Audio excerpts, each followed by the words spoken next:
Then she turned to him. She said, she's still filing her nails. She said, they got bets all over this place today. The bets are who's going to be the first person to get fired when you show up. That's what they're all talking about up there. He leaned across the table, looked at her, and then he said,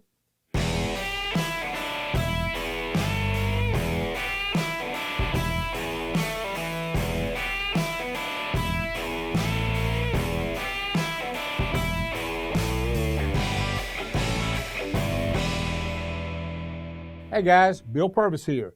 And today it's going to be you and I on the podcast. There have been times that we've had guests, and we'll have more.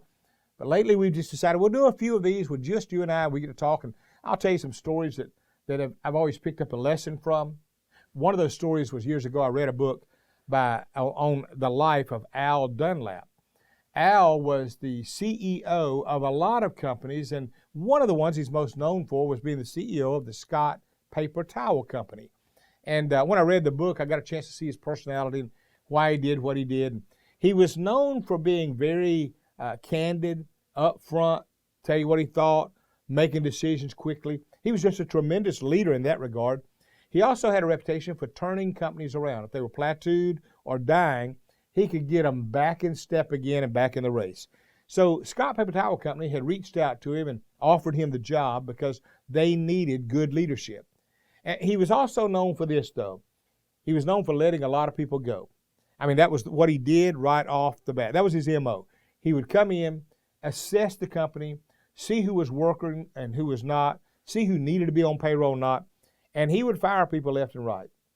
So that was what he was known. As a result of that, he was nicknamed Chainsaw Al because they said he'd come in, cut up a company or cut down the employees.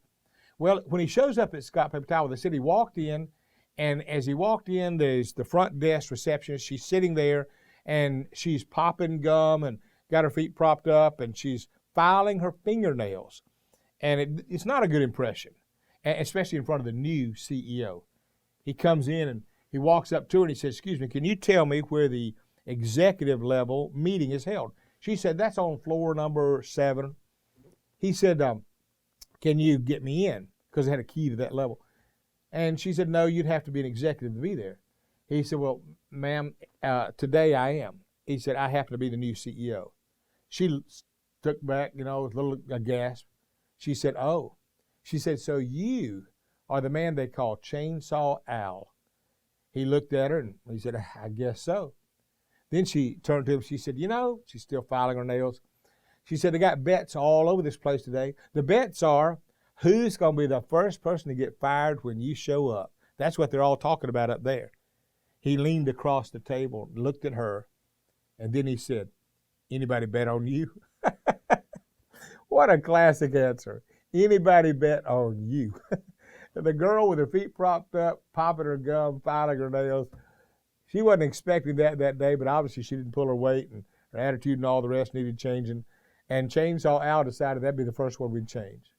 Here's a question I have for you, and that is anybody betting on you?